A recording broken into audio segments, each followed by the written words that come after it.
सो इसके बाद हमारा नेक्स्ट टॉपिक आता है barriers to effective counselling. Barriers to effective counselling. जो भी हमारे पास एक फार्मासिस्ट है और पेशेंट है, उनके बीच में जो भी बात हो रही है तो वो चीज़ कितनी इफेक्टिव है, वो जो कॉन्वर्सेशन हो रही है वो कितनी मीनिंगफुल है, उस चीज़ को हमने यहाँ पे देखना है। और उसके बीच में आपके क्या क्या बैरियर्स आ सकते हैं। दैट मीन्स अगर दो लोगों के बीच की कॉन्वर्सेशन आपके पास मीनिंगफुल नहीं है या फिर वो उतनी इफेक्टिव नहीं है जितनी होनी चाहिए, तो उसके बीच में आपके पास क्या ऐसे बैरियर्स आ रहे हैं, वो चीज़ को हमें यहाँ पे एनालाइज करना है और फिर हमें कोशिश करनी है कि उन बैरियर्स को हम वहाँ पे मिनिमाइज या फिर मिनिमम रखने की कोशिश कर सकें, ताकि जो भी एक हमारा फार्मासिस्ट और पेशेंट रिलेशनशिप है, वो जो रिलेशनशिप है उसके बीच की जो उनके बीच की जो भी कम्युनिकेशन है वो मोस्ट इफेक्टिव वहाँ पे हो सके, ताकि हमारा जो भी पेशेंट काउंसलिंग का पूरा प्रोसेस है वो एक अल्टीमेट अपने जो भी रिजल्ट है उसके ऊपर तक जा सके। ठीक है, तो यहाँ पे उन बैरियर्स की हम यहाँ पे बात कर रहे हैं। तो बैरियर्स आपके बेसिकली हम 4 टाइप्स के देख सकते हैं, 4 टाइप्स के आपके पास यहाँ पे बेसिकली वो बैरियर्स हो सकते हैं। वो बैरियर बेसिकली 4 टाइप से पहले हम एक चीज़ ये डिस्कस करेंगे कि यहाँ पे 2 लोग हमारे पास इन्वॉल्व है। एक है हमारे पास हमारा फार्मासिस्ट जो बात कर रहा है, जिसको हम यहाँ पे सेंडर भी बोल सकते हैं, और दूसरा है हमारे पास यहाँ पे हमारा पेशेंट। ठीक है, तो अब इन 2 लोगों से रिलेटेड ही ऑब्वियसली हमारे पास कुछ बैरियर्स आएंगे। जैसे मान लो कुछ ये लोग अच्छे से बात नहीं पा रहे हैं, इनकी अच्छे से कोई कम्युनिकेशन नहीं हो पा रही है, बीच में कोई फिजिकल बैरियर है, एनवायरमेंटल बैरियर है। तो ये जितने भी बैरियर्स हैं बेसिकली ये हमको यहाँ पे डिस्कस करने हैं। तो मेजरली वो जितने भी जो चारों बैरियर्स हैं वो अल्टीमेटली आपके फार्मासिस्ट और आपके पेशेंट से ही रिलेट करते होंगे। ठीक है, तो अगर हम यहाँ पे 4 बैरियर्स की बात करते हैं तो इसके अंदर सबसे पहला बैरियर आपके पास आता है emotional barrier. Emotional barrier, emotional barrier basically क्या है, ये यहाँ पे हम पेशेंट के कंसर्न में इसको देखते हैं कि पेशेंट जो है वो हमारे साथ किस लेवल का कंफर्टेबल हो रहा है, किस कंफर्ट जोन में वो है, हमें उसके साथ में हमें बात करनी है तो हमें उसका कंफर्ट जोन देखना पड़ेगा कि वो किस चीज़ में कंफर्टेबल है। उसी तरीके से एक फार्मासिस्ट अपनी कॉन्वर्सेशन को यहाँ पे इनिशिएट कर सकता है ताकि वो मैक्सिमम अपना इससे आंसर्स को यहाँ पे वो ले सके कि ये क्या क्या यहाँ पे मैक्सिमम जो भी अपने मन की बातें हैं ये मेरे साथ किस तरीके से शेयर कर सकता है। तो उस केस के लिए जब पेशेंट को पूरा ओपन अप होना है तो उस केस के लिए पेशेंट को उस फार्मासिस्ट के ऊपर इमोशनली भी ट्रस्ट करना पड़ेगा, प्लस उसको वहाँ पे इन सारी चीज़ों को लेकर के जो भी ट्रीटमेंट वो कर रहा है, जो भी डोसेज फॉर्म वो दे रहा है, उन सारी चीज़ों के साथ साथ में इमोशनल भी यहाँ पे उसका ट्रस्ट करना इंपॉर्टेंट है। तो जो भी एक इमोशनल बैरियर है इसको हम यहाँ पे डिस्कस करेंगे, जो कि मेजरली आपके पेशेंट के साथ में रिलेट करता है। क्लियर? इसके बाद में नेक्स्ट हमारे पास आता है फार्मासिस्ट एनवायरनमेंट। फार्मासिस्ट एनवायरनमेंट, इस पर्टिकुलर केस के अंदर क्या होगी, जिस भी एनवायरनमेंट में आप लोग बात कर रहे हो, एक फार्मासिस्ट और एक पेशेंट जिस भी पर्टिकुलर फिजिकल एनवायरनमेंट के अंदर बात कर रहा है वो सारी चीज़ें यहाँ पर आएंगी। अब वो किस तरीके से बात कर रहा है, दैट मीन्स कि आप कहाँ पे उस पेशेंट की काउंसलिंग हो रही है, वो एक प्राइवेट काउंसलिंग एरिया वहाँ पर है या फिर नहीं है, कोई लैक ऑफ प्राइवेसी तो वहाँ पर नहीं हो रही है, जो 2 लोग आपस में बात कर रहे हैं उसके आसपास कोई बहुत ज़्यादा भीड़ तो नहीं है, number of patients, number of employees, तो ये सारी चीज़ें तो नहीं है जो उसकी बात को सुन रहे हैं या फिर पेशेंट को वहाँ पे अनकंफर्टेबल वो फील करवा रहे हैं कि मेरी पर्सनल डिटेल्स ये इतने सारे लोग वहाँ पे शेयर कर रहे हैं। तो ये सारी चीज़ें हमें इस पर्टिकुलर बैरियर के अंदर यहाँ पे देखना है। तो फार्मासिस्ट एनवायरनमेंट बेसिकली जो भी फार्मासिस्ट का पर्टिकुलर एक फिजिकल एनवायरनमेंट है उसकी यहाँ पे बात हो रही होती है, जिसको हम बेसिकली काउंसलिंग के अंदर कंसिडर करते हैं कि जो भी आपका काउंसलिंग का एनवायरनमेंट है वो यहाँ पर क्या हो सकता है। क्लियर? फिर नेक्स्ट इसके बाद में आपके पास आता है pharmacist barrier to communication. Pharmacist barrier to communication, इस पर्टिकुलर बैरियर के अंदर हम यहाँ पे मेजरली बात करेंगे फार्मासिस्ट की और पेशेंट के इंटरैक्शन की। इनके बीच में जो भी इंटरैक्शन हो रहा है, जो मेजर कम्युनिकेशन के बीच में जो भी कोई बैरियर आ रहा है, तो वो सारी चीज़ें यहाँ पर आ सकती है। जैसे मान लो पेशेंट काउंसलिंग के दौरान फार्मासिस्ट कुछ पूछ रहा है बट पेशेंट आपका उस तरीके से आंसर नहीं कर पा रहा है, क्यों नहीं कर पा रहा, उसके पीछे का क्या कारण है, वो क्यों नहीं ओपन अप हो पा रहा है, क्यों नहीं अपनी डिटेल्स, अपनी हिस्ट्री शेयर कर पा रहा है, तो वो सारी चीज़ें बेसिकली इस पर्टिकुलर बैरियर के अंदर यहाँ पे कंसिडर होती है। एंड देन इसके बाद में लास्ट हमारे पास आता है फिजिकल बैरियर।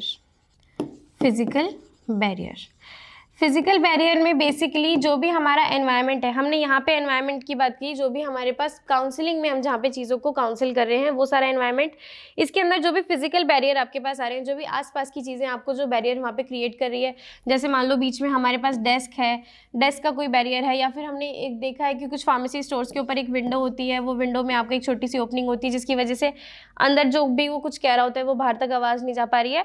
तो ये सारी चीज़ें आपके फिजिकल बैरियर के अंदर ये सारी चीज़ें यहाँ पे आती है, ठीक है। तो मेजरली हम यहाँ पे जब बात करते हैं तो आपके पास डिफरेंट टाइप्स के बैरियर्स होते हैं जिनके अंदर सारे आपके फार्मासिस्ट और पेशेंट से रिलेटेड होते हैं, जिनके अंदर मेजर आपके 4 आते हैं: emotional, pharmacist barrier to the communication और फिजिकल बैरियर, राइट। इसके बाद में हम ये जो इमोशनल बैरियर है इसको थोड़ा सा डिटेल में हम यहाँ पे डिस्कस करेंगे। इमोशनल बैरियर या फिर इमोशनल फैक्टर्स आपके किसी भी कम्युनिकेशन के अंदर क्या हो सकते हैं। तो पेशेंट्स, कौन से पेशेंट के साथ में ये चीज़ हो सकती है, जिनकी ऑल्टर्ड मेंटल स्टेट है, ऑल्टर्ड मेंटल स्टेटस है, या फिर ऑल्टर्ड मेंटल स्टेटस का क्या मतलब है यहाँ पे, इसको लाइन को 2 बार मैं भूल गई, शुरू से बोलती हूँ।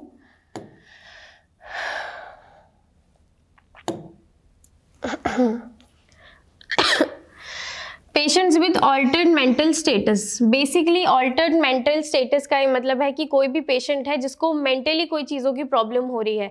अब मेंटल स्टेटस की हम यहाँ पे बात कर रहे हैं तो यहाँ पे बिल्कुल भी स्ट्रेस, डिप्रेशन ये वाली चीज़ें नहीं है, ये हैं नो डाउट, इनको हम कंसिडर करेंगे, बट एक्चुअल में यहाँ पे और क्या क्या चीज़ें मेंटल स्टेटस को हम यहाँ पे कंसिडर कर सकते हैं वो सारी चीज़ें हमको देखनी है। जैसे मान लो किसी भी चीज़ के लिए फियर ऑफ इलनेस है, कि किसी पेशेंट को ऐसा लग रहा है कि अगर उसको थोड़ा भी हिंट हो गया कि मान लो मुझे डायबिटीज़ है, तो वो चीज़ के लिए वहाँ पे पेशेंट थोड़ा सा घबरा जाएगा कि मुझे डायबिटीज़ है, या फिर मैंने तो ऐसा कुछ किया ही नहीं, मैं तो ये सब करता ही नहीं हूँ। जैसे होता है किसी पेशेंट को, मान लो किसी को अगर अस्थमा हो गया, किसी को COPD हो गई है, तो उनको ऐसा लगता है हम तो स्मोकिंग वगैरह करते ही नहीं है, हम तो इस चीज़ से बहुत दूर है, बट स्टिल हमें ये सारी चीज़ें हो गई है, तो वो फियर ऑफ इलनेस यहाँ पे आ सकता है, ठीक है। फियर ऑफ इलनेस आने के बाद में कोई भी पर्सनल एक्सपेंसेस हो गया कि अब मेरे को ये पर्टिकुलर डिजीज़ हो गई, अब मेरा इतना माइंड में, एक नॉर्मल ह्यूमन बीइंग के माइंड में सारी चीज़ें चलती है, अब मैं डिजीज़ हो गई है, अब मैं हॉस्पिटल जाऊँगा, मेरा इतना खर्चा होगा, ये सारी चीज़ें होंगी। तो वो सारी चीज़ें इस पर्टिकुलर इमोशनल बैरियर के अंदर आएगी, क्योंकि वो सारी चीज़ें उसके माइंड में चल रही है, उसके मेंटली ऑलरेडी ये सारी चीज़ें चल रही है, और उसके बाद में फिर डिजीज़ का एक्चुअल में वो सारा उसके चीज़ों को इन्वॉल्व करना, तो वो एक हार्मफुल यहाँ पे इफेक्ट पेशेंट के ऊपर डाल सकता है। तो यहाँ पे इमोशनल बैरियर में फिजिकल फियर ऑफ इलनेस के बाद में आपके पास पर्सनल एक्सपेंसेस आ जाते हैं, जो भी उसके कोई खर्चे वगैरह होंगे उनको लेकर के अगर वो स्ट्रेस में है तो वो पर्टिकुलर चीज़ें। नेक्स्ट उसके बाद में डिपेंडेंसी ऑफ फैमिली के ऊपर, मान लो अगर कोई पर्सन अर्न नहीं कर रहा है तो उसको तो ये लगेगा कि मेरी वजह से मेरी फैमिली का इतना खर्चा हो गया। तो ये सारी चीज़ें जो एक basic normal human middle class person सोचता है वो सारी चीज़ें हैं। नेक्स्ट इसके बाद में फियर ऑफ पेन, डिस्कम्फर्ट या फिर डेथ, की मेरे को ये बीमारी हो गई या मुझे इतना दर्द होगा, यहाँ पे मैं डिस्कम्फर्ट हो रहा हूँ, मतलब आराम नहीं है मेरे को, और फिर अल्टीमेटली ये बीमारी इतनी बड़ी है, कल को मुझे कुछ हो गया, मैं मर गया, तो ये सारी चीज़ें इसके अंदर आएगी, ठीक है। दूसरा उसके बाद लैक ऑफ प्राइवेसी, की मेरी बातें हैं, मेरी इतनी बड़ी बीमारी है, अगर लोगों को पता चल जाएगी, या लोगों को भी नहीं तो फार्मासिस्ट या फिर डॉक्टर से ही वो और आगे कन्वे हो जाएगी, तो एक पर्सन को ऐसा लगता है कि मेरी मेडिकल हिस्ट्री ज़्यादा लोगों को ना पता चले।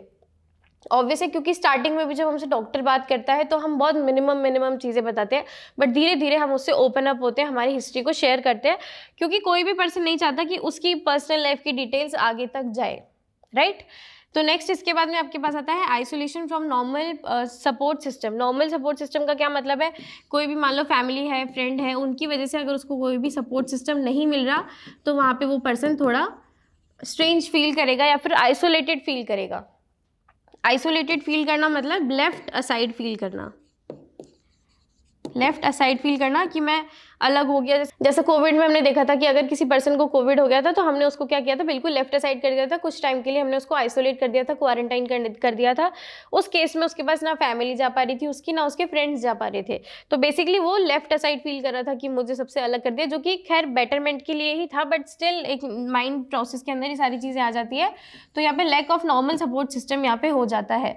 तो बेसिकली ये सारी चीज़ें मेंटल स्टेटस के ऊपर इफेक्ट डालती है, और ये सारी चीज़ें मेंटल स्टेटस के ऊपर इफेक्ट डालती है, तो अल्टीमेटली क्या करता है, ये यहाँ पे एक बैरियर क्रिएट करता है, और वो बैरियर कौन सा बैरियर कहलाएगा फिर आपका, इमोशनल बैरियर,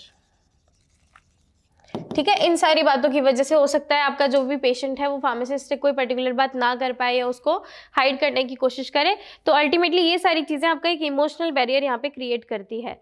अब जब इमोशनल बैरियर क्रिएट हो चुका है तो उसके बाद में एक फार्मासिस्ट की रिस्पॉन्सिबिलिटी है कि वो पेशेंट को उस कंफर्ट जोन में लाए और दोबारा से उससे वो सारी बातें पूछने की कोशिश करे बिना उसकी हेल्थ को या फिर मेंटल स्टेटस को हार्म किए। ठीक है, तो यहाँ पे आपका क्या आएगा, ओवरकम इमोशनल बैरियर, या फिर हम इसको कह सकते हैं strategies to overcome emotional barriers, right. तो इसके अंदर क्या है, सबसे पहला pharmacist should acknowledge the patient concern. जो भी हमने बात की है, हम जितनी भी बात अब आगे करने जाएंगे पेशेंट के साथ में, वो पेशेंट के हित में ही होनी चाहिए, पेशेंट कंसर्न में ही होनी चाहिए। पेशेंट उससे बिल्कुल भी अदरवाइज या out of the track feel ना करे कि मैं ये कहाँ पे आ गया, मुझे ये सारी बातें क्यों करनी पड़ रही है। तो यहाँ पे बेसिकली आपको पेशेंट को कंफर्ट जोन में यहाँ पे रखना होगा, पेशेंट का कंफर्ट जोन यहाँ पे क्रिएट करना है ताकि वो नॉर्मली बिल्कुल ओपनली अपनी सारी बातें यहाँ पे डिस्कस कर सके। ठीक है, दूसरा इसके अंदर है जो भी एम्पैथिक रिएक्शन होती है, एम्पैथिक रिएक्शन को हम यहाँ पे रिफ्लेक्टिव रिस्पॉन्सेज भी कह सकते हैं। एम्पैथिक रिएक्शन क्या होती है, मोस्ट इफेक्टिव टेक्निक है किसी भी पेशेंट का इमोशनल बैरियर या फिर इमोशनल स्टेटस को एनालाइज करने की एक बहुत ही इफेक्टिव टेक्निक है। क्या, कौन सी, एम्पैथिक रिएक्शन, या फिर जिसको हम यहाँ पे और क्या कह सकते हैं, रिफ्लेक्टिव रिस्पॉन्सेस। बेसिकली हमें इस पर्टिकुलर स्ट्रैटेजी के अंदर क्या करना होता है, पेशेंट के ऊपर बहुत एक्स्ट्रा यहाँ पे हमें ध्यान देना होता है।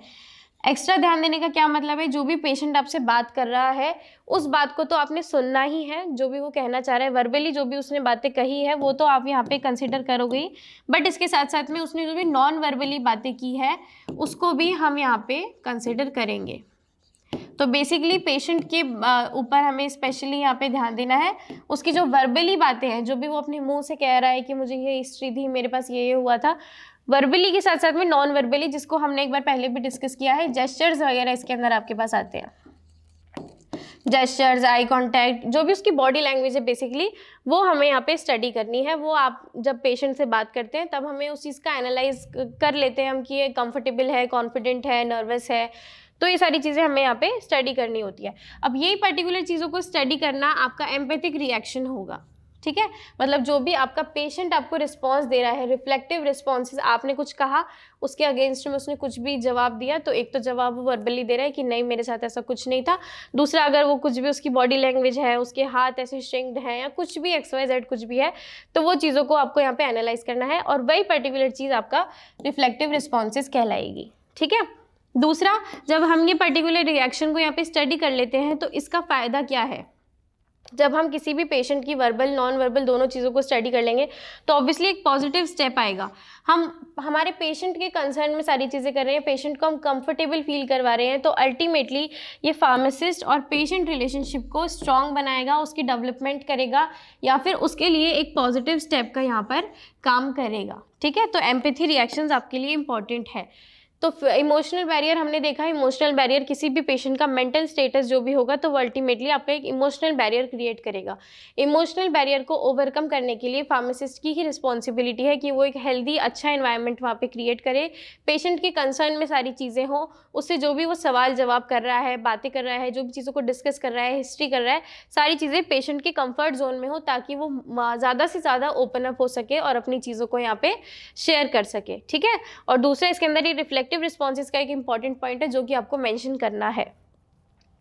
अब इसके बाद में आपके पास नेक्स्ट आ जाते हैं फार्मेसी एनवायरनमेंट। नेक्स्ट हमारे पास है फार्मेसी एनवायरनमेंट। फार्मेसी एनवायरनमेंट का सबसे पहला पॉइंट हमने एक बार पहले डिस्कस किया कि फार्मेसी एनवायरनमेंट की क्या बात हो रही है, इसका मतलब जहाँ पे भी फार्मासिस्ट और पेशेंट दोनों जने आपस में बात कर रहे हैं तो वो पर्टिकुलर एनवायरनमेंट कैसा है।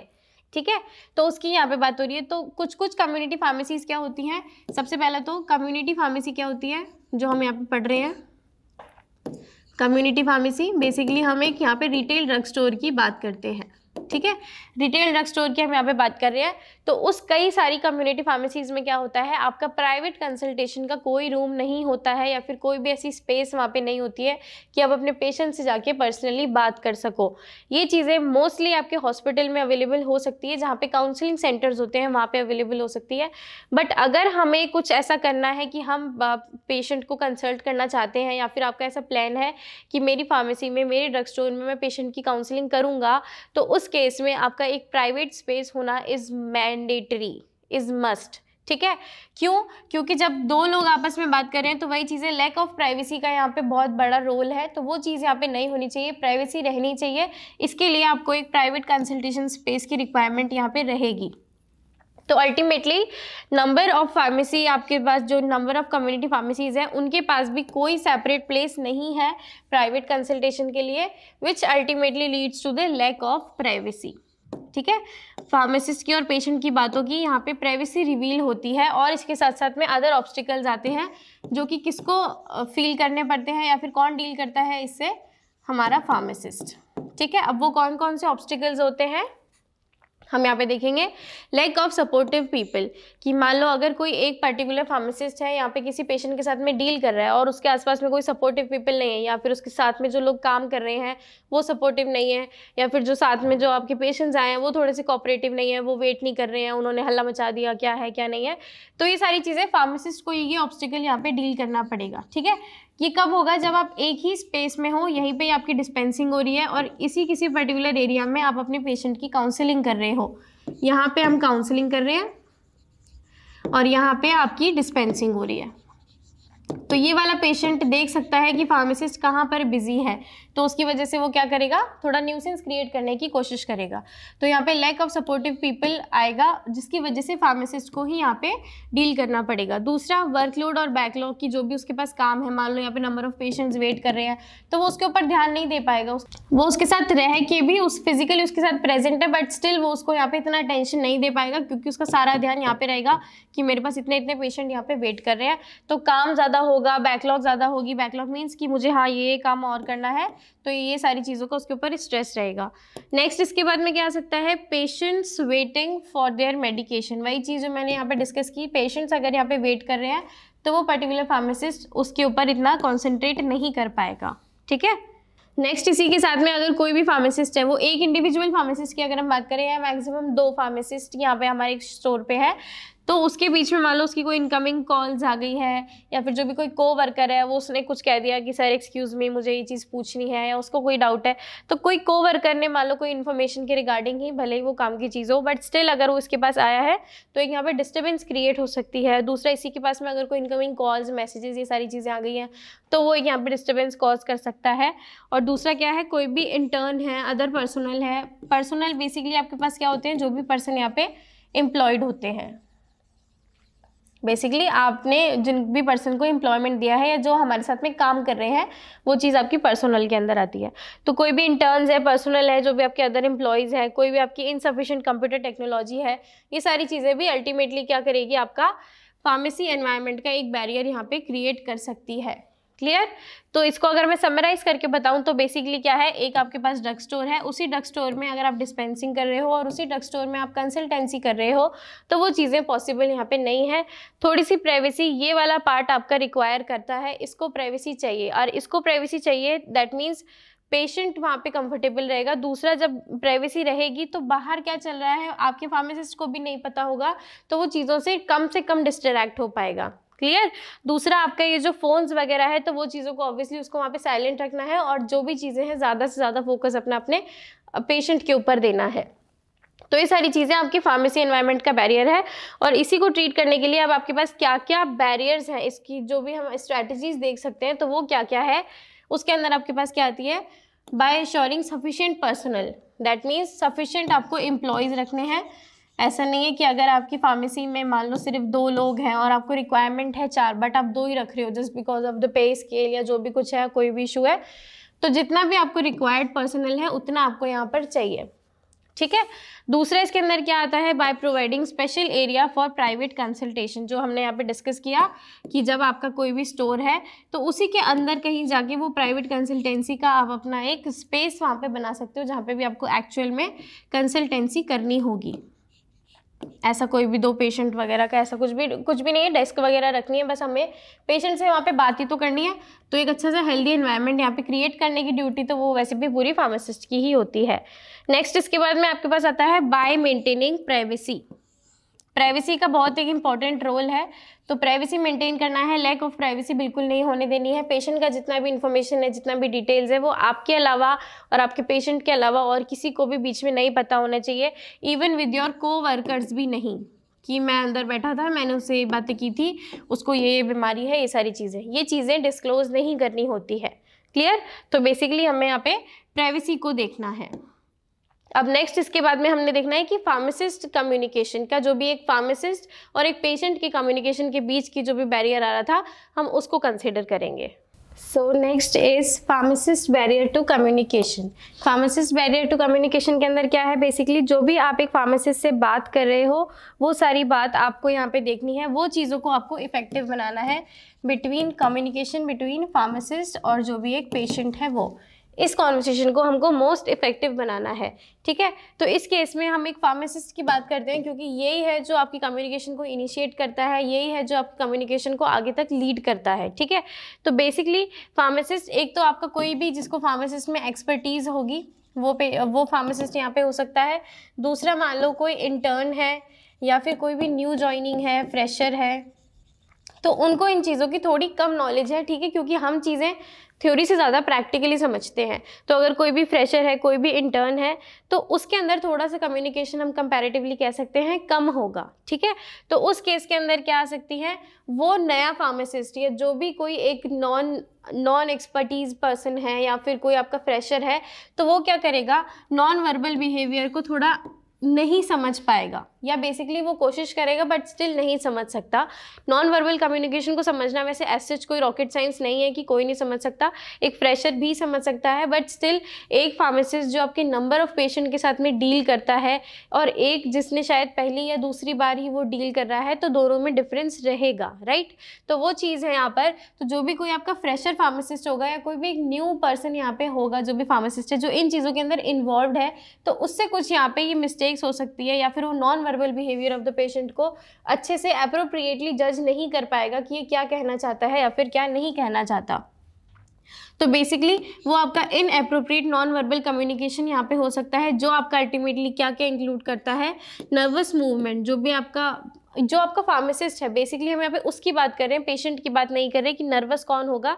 नर्वस यहाँ पे आपकी फार्मासिस्ट की बात हो रही है। कोई नया पर्सन है, आप पहली बार जैसे जा रहे हो, आपने ड्रग डिस्पेंसिंग की है, तो आप थोड़ा घबराओगे, आप नर्वस रहोगे, आपके अंदर लैक ऑफ कॉन्फिडेंस रहेगा, तो वो चीज़ें हमने यहाँ पर देखनी है। ठीक है, तो यहाँ पे नर्वस मूवमेंट हो सकते हैं। नर्वस मूवमेंट बेसिकली मान लो कोई पर्सन है, जैसे फिडजेटिंग है, फिडजेटिंग हमने एक वो फिडजेट स्पिनर भी देखा है। बेसिकली क्या कहते थे हम कि जब हमारा स्ट्रेस रिलीज नहीं होता तो हम उसको ऐसे घुमाते रहते थे, या फिर अगर हम कोई स्ट्रेस में हैं, हम नर्वस हैं, तो हम हमारे हाथों को ऐसे ऐसे कर रहे हैं, या जो भी आपकी बॉडी लैंग्वेज दिखा रही है, वो चीज़ आपका नर्वसनेस के मूवमेंट यहाँ पे शो करने का एक तरीका है। ठीक है, वो चीज़ आपके अल्टीमेटली नॉन वर्बल बिहेवियर को डिस्प्ले करती है, उस चीज़ को ये चीज़ रिप्रेजेंट करती है। ओके, तो ये चीज़ यहाँ पे हम देखते हैं किसी भी न्यू फार्मासिस्ट की, या फिर जो भी आपका न्यू ज्वाइनिंग है उसकी यहाँ पे ये बात हो रही है। ठीक है, न्यू फार्मासिस्ट की। दूसरा इसके अंदर क्या है, क्रॉस्ड आर्म्स लेग्स। अगर आप किसी से बात कर रहे हो तो क्रॉस हाथ करके बैठे हो, पैर क्रॉस करके बैठे हो, तो वो चीज़ एक आपका थोड़ा सा गलत मैसेज पहुंचाती है, क्योंकि ऐसा लगता है कि सामने वाला एंटरटेन ही नहीं कर रहा है, आप में इंटरेस्ट ही शो नहीं कर रहा है कि उसको बात करनी है। ठीक है, तो ये चीज़ यहाँ पे है। दूसरा आपका क्या है, टर्निंग और leaning from the patient, away from the patient. Basically जैसे मान लो आपका पेशेंट है, वो आपसे बात करने की कोशिश कर रहा है, आप उससे दूर हट रहे हो, पीछे की तरफ हो रहे हो। अगर वो इधर बात कर रहा है तो आप उधर देख के बात कर रहे हो। बेसिकली इंटरेक्शन आपकी अच्छे से नहीं हो पा रही है। दूसरा क्या है, failure to maintain eye contact. जब किसी भी पर्सन में या दो लोग अगर बात कर रहे हैं, तो वहाँ पे अगर डिसइंटरेस्ट है, कोई भी पर्सन आपस में बात नहीं कर रहा है, अगर मतलब बात कर रहे हैं बट ऐसे कोई इंटरेस्ट शो नहीं कर रहे, तो वहाँ पे लैक ऑफ आई कांटेक्ट अपने आप ही हो जाता है। जिससे भी हम बात कर रहे हैं वो इंटरेस्ट शो नहीं कर रहा, या फिर आप कुछ नहीं कर पा रहे, तो आई कांटेक्ट छूट जाना बेसिकली, तो वो चीज़ यहाँ पे नहीं होनी चाहिए, क्योंकि वो एक इफेक्टिव कॉन्वर्सेशन का पार्ट नहीं है। आई कांटेक्ट होना यहाँ पे इंपॉर्टेंट है बिटवीन अ फार्मासिस्ट और अ पेशेंट। ठीक है, तो ये तो हमने बात की कि एक नए फार्मासिस्ट के साथ साथ में ये इनअप्रोप्रिएट बिहेवियर, वो ये सारी चीज़ों को डील कर सकता है। इसके अलावा और क्या बैरियर्स यहाँ पे हो सकते हैं, अदर देन न्यू फार्मासिस्ट की बात कर रहे हैं हम, तो यहाँ पे क्या हो सकता है, लैक ऑफ टाइम। मान लो कोई अच्छा खासा फार्मासिस्ट है बट उसको कम्युनिकेशन सारी स्किल उसकी बढ़िया है बट उसके पास टाइम नहीं है, तो लैक ऑफ टाइम क्या है, एक मेजर हर्डल का रोल यहाँ पे प्ले करता है। हर्डल मीन्स क्या होती है, बेसिकली एक ऑब्स्टिकल, मतलब दोनों के, एक फार्मासिस्ट और पेशेंट के बीच में जो भी एक ऑब्स्टिकल आ रहा है उसका एक मेजर इशू यहाँ पे लैक ऑफ टाइम का हो सकता है। दूसरा इसके बाद में क्या है, इनएडिक्वेट कम्युनिकेशन स्किल। कम्युनिकेशन स्किल इनएडिक्वेट है, मतलब ठीक नहीं है, जैसी होनी चाहिए वैसी नहीं है। तो बेसिकली क्या है, दो लोगों की कॉन्वर्सेशन को वो बेस्ट नहीं बना पा रहा, उतना इफेक्टिव नहीं बना पा रहा। दूसरा लैक ऑफ ट्रस्ट। ट्रस्ट का इशू यहाँ पे पेशेंट को फार्मासिस्ट के ऊपर भी हो सकता है, पेशेंट को फार्मासिस्ट पे, और दूसरा वाइस वर्सा भी हो सकता है कि मुझे इस पे ट्रस्ट नहीं है या इसको मुझ पे ट्रस्ट नहीं है। ये चीज़ यहाँ पे हो सकती है। अगर जहाँ पे ट्रस्ट ही नहीं रहेगा तो वहाँ पे वो पेशेंट आपका ओपन अप नहीं हो सकता बिल्कुल ब्लाइंडली। क्लियर। नेक्स्ट इसके बाद में आपके पास आता है lack of knowledge about the current drug या फिर हिस्ट्री। बेसिकली जो भी फार्मासिस्ट हमारे पेशेंट को काउंसिल कर रहा है उसको उसकी जो भी करंट ड्रग्स चल रही है, जो भी अभी जिस भी मेडिकेशन के ऊपर वो है, वो चीज़ें उसको पता होनी चाहिए। उसी के साथ साथ में उसको इसकी हिस्ट्री पता होनी चाहिए। या बेसिकली मैं ये कहूँ कि कंसल्टेशन से पहले उसको एक बार उसकी प्रिस्क्रिप्शन को गो थ्रू करना इम्पॉर्टेंट है, ताकि उसको पता चले कि वो अभी क्या कर रहा है और पहले उसके क्या इश्यूज़ थे। ये बात तो हम पेशेंट से करेंगे, ऐसा नहीं है कि हम पेशेंट से बातें पूछेंगे ही नहीं, पूछेंगे, बट स्टिल एक हमारी जो ड्यूटी है, बेसिकली हमको होमवर्क करके जाना है यहाँ पे कि पेशेंट की जो भी हिस्ट्री है, ये सारी चीज़ों को हमको खुद से एक बार देख के जाना है। तो अगर किसी भी फार्मासिस्ट को ये चीज़ें नहीं पता होंगी कि मान लो मेरा पेशेंट अभी हाइपरटेंशन की दवाइयाँ ले रहा है, पहले उसको अस्थमा भी था बट अब वो अस्थमा की दवाइयाँ नहीं लेता है, तो ये चीज़ें अल्टीमेटली क्या करती है, एक इफेक्टिव कम्युनिकेशन स्किल को इतना इफेक्टिव नहीं बना पाती है। ओके। और नेक्स्ट इसके बाद में आता है pharmacist failure to value the counselling session. Obviously जब आपके फार्मासिस्ट को नहीं पता कि ये सारी चीज़ें हैं तो पेशेंट को लगेगा इसको तो मेरे बारे में कुछ पता ही नहीं है, तो क्या होगा, बेसिकली वो लैक ऑफ इंटरेस्ट जाएगा। दूसरा लैक ऑफ इंटरेस्ट के साथ साथ में क्या करेगा, उसको लगेगा कि पूरा का पूरा काउंसलिंग सेशन ही फालतू है या फिर वो उसके अंदर इतना अच्छा आउटपुट नहीं आ पाएगा। तो फेलियर ऑफ यहाँ पे काउंसलिंग सेशन हो सकती है। क्लियर। दूसरा यहाँ पे क्या है, lack of pharmacist expertise. Pharmacist expertise की कमी होना, दैट मीन्स उसको उतना आइडियल तरीके से नहीं पता कि क्या कम्युनिकेशन है, मुझे क्या बातें करनी है, किस टाइप के मुझे क्वेश्चंस पूछने हैं, क्या मेरे पास पेशेंट का रिजल्ट आना चाहिए, उसको मैं और कितना ज़्यादा इन्वॉल्व कर सकता हूँ।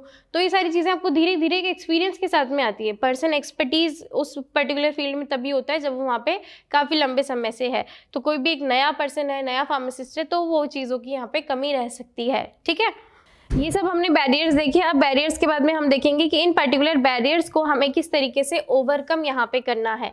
तो स्ट्रैटेजीज क्या हो सकती हैं आपको ओवरकम करने की। सबसे पहला हमने क्या देखा था, यहाँ पे सबसे पहले बैरियर में आपके पास आ रहा था कि फार्मासिस्ट के पास सब कुछ है, कम्युनिकेशन स्किल है, उसको बात करना अच्छे से आता है, एक्सपर्टीज़ है, बट क्या है, उसके पास टाइम नहीं है। तो वो लैक ऑफ टाइम वाली चीज़ को हम किस किस तरीके से ओवरकम कर सकते हैं, by increasing technical staff. That means जो भी आप यहाँ पे रिक्रूटमेंट कर सकते हो, आप और ज़्यादा यहाँ पे फार्मासिस्ट को हायर कर सकते हो, उनकी रिक्रूटमेंट यहाँ पे कर सकते हो। ठीक है, ताकि आपका भी काम डिवाइड हो जाएगा, प्लस आपके पास टाइम रहेगा, तो आप अपने पेशेंट के साथ में अच्छे से बात कर पाओगे। ठीक है।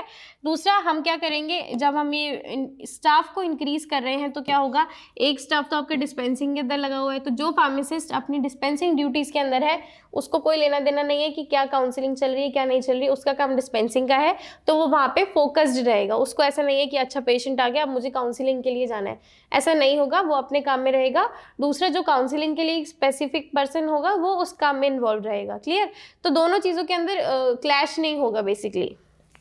तो दूसरा क्या है यहाँ पे, next is pharmacist spend time for the patient, जो हमने अभी देखा, एक तो आपका डिस्पेंसिंग करेगा, दूसरा अपने पेशेंट के साथ में यहाँ पे फ्रीली टाइम स्पेंड कर सकता है। अब उसको ये चीज़ नहीं है कि बाहर मेरे पेशेंट वेट कर रहे होंगे और कोई दवाई लेने आ गया होगा, मुझे वो दवाई देनी है, भीड़ हो गई होगी, लोग आपस में लड़ रहे होंगे, जो भी XYZ थॉट्स होंगे वो नहीं आएंगे, क्योंकि उसको पता है कि बाहर अब कोई और पर्सन है जो कि अपनी डिस्पेंसिंग ड्यूटीज़ यहाँ पे अच्छे से कर रहा है। तो बेसिकली उस चीज़ को ओवरकम करने के लिए हम क्या कर सकते हैं, हमारे टेक्निकल स्टाफ को इंक्रीज कर सकते हैं।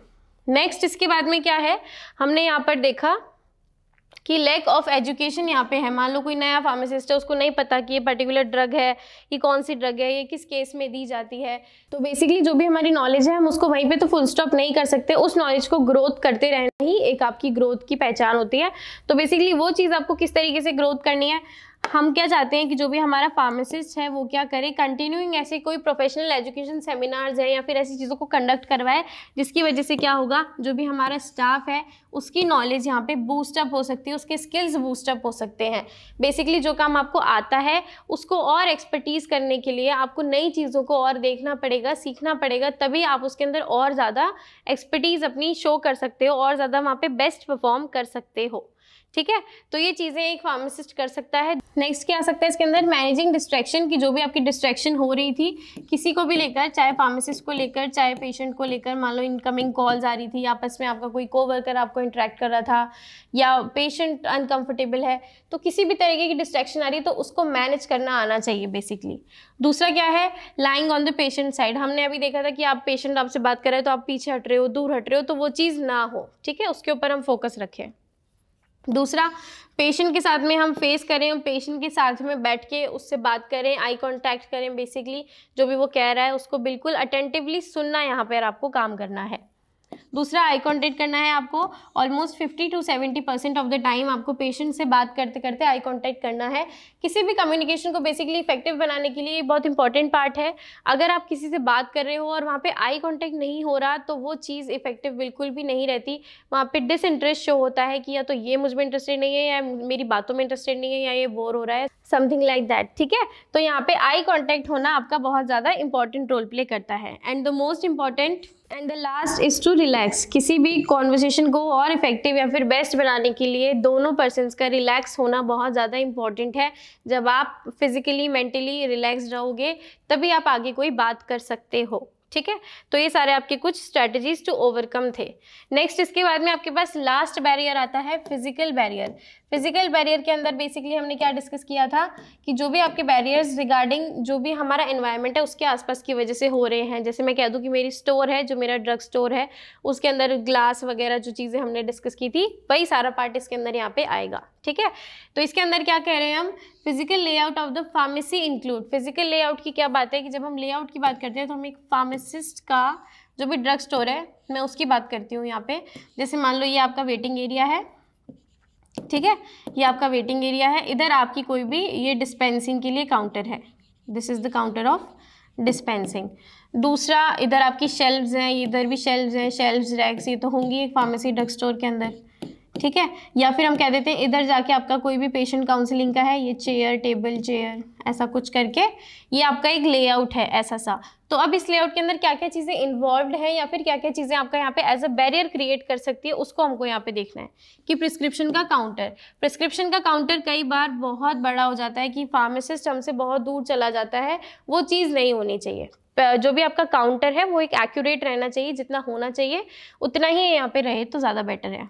दूसरे इसके अंदर क्या है, partitions made up of glass. जो भी यहाँ पे हमने देखे थे इस चीज़ को कि यहाँ पे जैसे आपका ये डिस्पेंसिंग काउंटर है और इसके ऊपर यहाँ पे एक आपका ग्लास लगा हुआ है, इसको मैं थोड़ा सा 3D के अंदर लेके जा रही हूँ, तो ये आपका इधर एक ग्लास लगा हुआ है। ठीक है, अगर हम ग्लास को देखेंगे, जैसे मान लो इतनी ओपनिंग में ही आपको ड्रग लेना है, देना है, जो भी आपका प्रिस्क्रिप्शन है वो देना है, शेयर करना है, अपने मैसेजेस कन्वे करने हैं, तो वो चीज़ यहाँ पे थोड़ा सा ऑब्स्टिकल का काम यहाँ पे कर सकती है। ठीक है, ये पार्टीशन आपका ग्लास का भी हो सकता है या फिर किसी और मटेरियल का भी हो सकता है।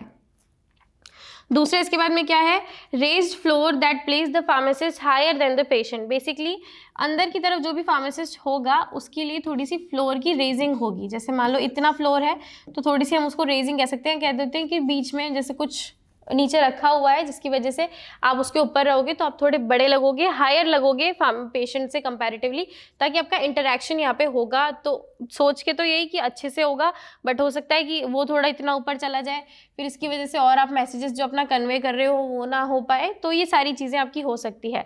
मैं ये नहीं कह रही कि एग्जैक्ट आपका बैरियर ही क्रिएट करेगा, इट्स जस्ट कि हम ये डिस्कस कर रहे हैं कि फिजिकल लेआउट आपका क्या क्या चीज़ों को इन्वॉल्व करता है और इसकी वजह से बैरियर हो सकते हैं या फिर नहीं हो सकते हैं। ठीक है, दूसरे इसके बाद में क्या है, लैक ऑफ लाइट। मान लो कहीं स्टोर पे लाइट है, बाहर अंदर की तरफ तो लाइट है बट बाहर की तरफ लाइट नहीं है, या फिर कुछ भी ऐसा ऑब्स्टिकल हो सकता है। तो ये सारी चीज़ें पर्टिकुलर आप एक अपना फार्मेसी लेआउट के अंदर ये सारी चीज़ें हमारे पास अवेलेबल होती है। ये अल्टीमेटली आपके पास कोई बैरियर अगर कॉज करेगी तो वो बैरियर आपका कौन सा हो सकता है, फिजिकल बैरियर उसको हम कह सकते हैं। ठीक है, नेक्स्ट हम बात करते हैं अभी फिजिकल बैरियर्स को आपको किस तरीके से ओवरकम हमको यहाँ पे करना है। तो coming out from the behind to counter, नहीं नहीं नहीं बोलना मुझे ये सब कुछ।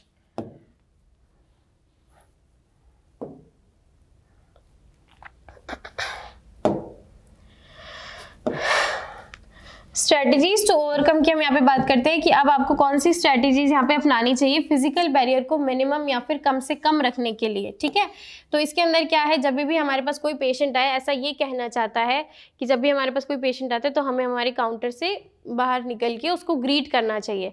ये पॉसिबल नहीं है, आई नो, आप एक एक पेशेंट के लिए उठ के बाहर नहीं आ सकते हो, बट इट्स इम्पॉर्टेंट कि जब आप अपने यहाँ पे अपनी सीट के ऊपर बैठे हो, आप अपनी चेयर के ऊपर यहाँ पे बैठे हो, तो जब आपके पास पेशेंट आ रहा है तो एटलीस्ट यू कैन स्टैंड।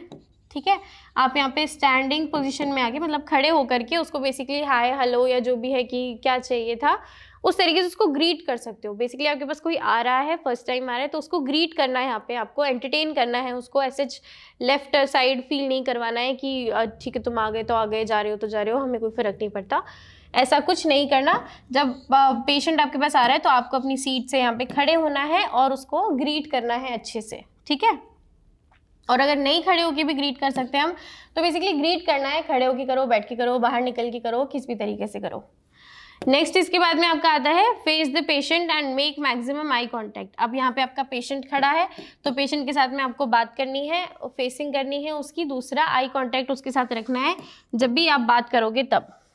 ठीक है, और इसके बाद में last but not the least, इसको हम क्या कह सकते हैं कि place yourself at the comfortable distance. जब भी हमारे बीच में ये बात हो रही है, इसको हम ये कह सकते हैं कि जो भी हमारा प्रिस्क्रिप्शन काउंटर है वो बहुत ज़्यादा लेंदी या बड़ा नहीं होना चाहिए। ठीक है, तो बेसिकली ये क्या कह रहा है कि यहाँ पे आपका है फार्मासिस्ट, दूसरा इनके बीच में कोई भी एक बैरियर है जिसको हम टेबल वगैरह कहते हैं, और ये होना भी इंपॉर्टेंट है ऑब्वियसली, मैं नहीं कह रही इसको पूरा हटा ही दो। तो ये चीज़ जो भी है, ये डिस्टेंस आपका एक एक्यूरेट होना चाहिए, कितना, ऑलमोस्ट 1.5 to 4 फीट के आसपास होना चाहिए। और अगर ये चीज़ नहीं है तो भी जैसे हम एक फार्मासिस्ट और पेशेंट यहाँ पे बात कर रहे हैं तो उनके बीच का डिस्टेंस भी थोड़ा सा आइडियल यहाँ पे रहना चाहिए। ठीक है, ताकि जब डिस्टेंस आइडियल रहेगा तो आप अच्छे से उसको बात कर पाओगे, आई कांटेक्ट कर पाओगे, तो ये चीज़ें एक इफेक्टिव कॉन्वर्सेशन को बनाने में हेल्प करती है। क्लियर, तो यहाँ पे हमने डिफरेंट टाइप्स के बैरियर्स को देखा, उन बैरियर्स को हमने ओवरकम कैसे करना है वो सारी चीज़ों को देखा। ठीक है, तो ये चैप्टर का आपका फर्स्ट पार्ट यहाँ पे कंप्लीट होता है। इसके बाद में इसके कुछ फर्दर टॉपिक्स है जो कि हम आने वाले हमारे नेक्स्ट लेक्चर्स में स्टडी करेंगे। Okay students, thank you so much.